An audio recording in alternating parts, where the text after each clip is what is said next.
Hello, this is Derek with the Diversion Center, and we're going to talk to someone who has some specific, detailed experience on how people steal from hospitals.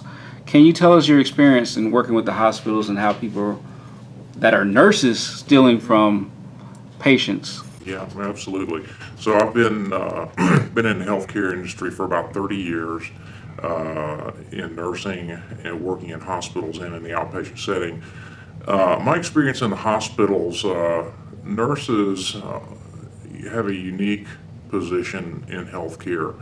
They spend more time with patients than anybody else, and they provide huge improvements to these patients' lives, not only through medication that they provide, but also creating bonds with these people and helping them understand how they can feel better. But unfortunately, this presents them with a horrible opportunity, and I've seen so many people fall into this crevasse. When you have unfettered access to certain medications, there's a huge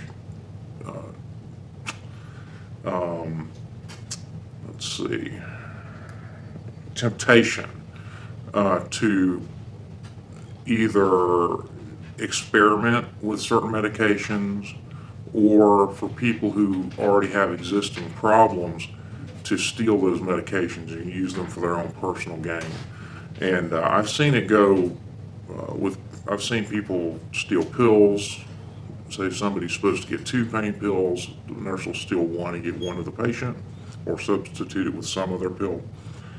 IV pain medications, I've seen patients come back from surgery and nurses will carry around little blood vials, and just throughout the evening, as they're giving injections of pain medicine, they'll give half to the patient, squirt half in their little vial, and take it home. At the end of the night, they've got a variety of different IV medications that they can use to feed their cravings. Why do you think they do it? Part of it, I think, I've seen both ways. Part of it is people who are naive and have never really utilized drugs before, and they want to experiment, and then that leads them down a path to addiction. And I've seen other people who it's obvious that they have addictive tendencies, and they have different behaviors that would classify into like a compulsive obsessive type behavior problem, and they're just feeding existing addictions. Luckily, as technology has advanced, it's gotten more and more challenging for people to do that, because now, rather than have different medications just readily available either in a patient's drawer or coming up from the pharmacies, they're in electronic dispensation systems. But that still doesn't stop people from squirting it out into another drug, into a little vial, and then using half on the patient. Different policies have been instituted, whereas if you have, a lot of times you have a narcotic, say, that just comes, like morphine, comes in a 10 milligram syringe, and the patient can only get 4 milligrams. Well, there are policies in place where you are supposed to waste a specific amount of that medication in the presence and being witnessed by another nurse, but still that's not an ironclad system, because if you've got 2 people that are got the same problems, well, they're saving up that medicine for each other, and I don't know what the right answer is. I don't know how to get around that. Can you tell us a story about someone that you knew who got locked up for this? Yeah, I had a good friend, and I was an associate's degree prepared nurse. He was a bachelor's degree prepared nurse, and I always envied him for that, because I had to go back to school to get my bachelor's degree. So he was a step ahead. He was ready to start into advanced practice. But I saw him, he had surgery, and after surgery he was given prescription narcotics, and I could see the problem developing, and it got to the point where he was stealing people's pills, and eventually got to the point where he was doing like I described, carrying around a little blood vial and injecting half the medicine in there and half giving it to the patient. And inevitably, people who are doing this, if there's some person who is responsible, they're going to get caught. And he did. And he lost his license to practice as a nurse. I don't know if he'll ever be able to get that back with the type of conviction that he had.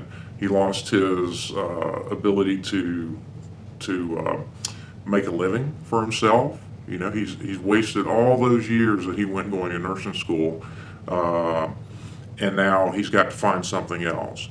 I also had another close friend of mine who,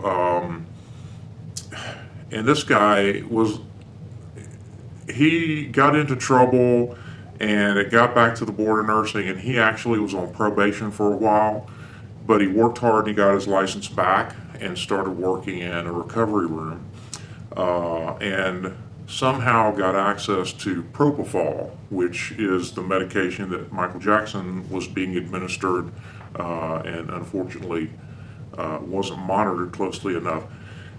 Propofol isn't a drug that you see people typically abuse because there's no euphoria, there's no high. All it does, it's a general anesthetic. All it does is put you out.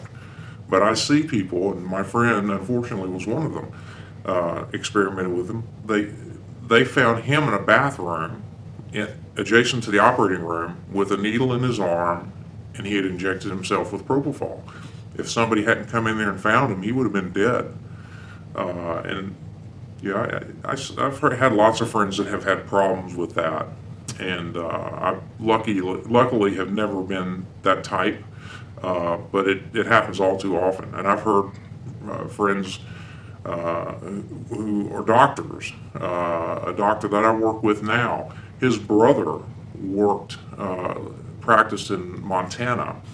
And he started drinking, started using drugs, wound up losing his license to practice medicine.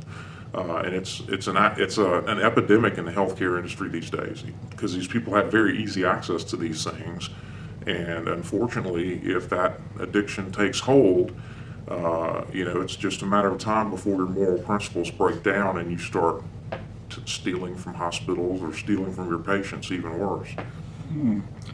Has there been policies or changes in the healthcare industry to where people can no longer steal doctors' pads to where they can write prescriptions for the people? So one of the things that there's a lot of legislation that's occurred. Some of that has been the advent of e-prescription. Okay, so now unless you're prescribing a category drug, which is a drug that's been determined by the DEA to have some sort of addictive quality, and there are different levels. Category 1 is where you find cocaine, heroin, things like that are drugs, but they don't really have any medical benefit. Okay. Then Schedule 2s are where you find Percocet, oxycodone, hydrocodone, things like that. There's a number of other drugs, and then they go on down. So if it's not a scheduled drug, then there are mandatory rules that you have to e-prescribe a certain percentage of those medications in your practice. And within those drugs fall some medications that have addictive potential, like promethazine, that people use, and I'm not as up on what they use it for, but I know that it is something that people abuse. That has helped somewhat, but to get narcotics, you still have to have a handwritten prescription or printed prescription. And people still use a lot of prescription pads, which provides patients, and people who work in physicians' offices, unfortunately, the opportunity to take those and utilize them for bad things. Okay. In your opinion, do you feel like there's a lot of people in the healthcare industry that do have addiction problems, such as stealing or maybe substance abuse? I do. You see it all the time, and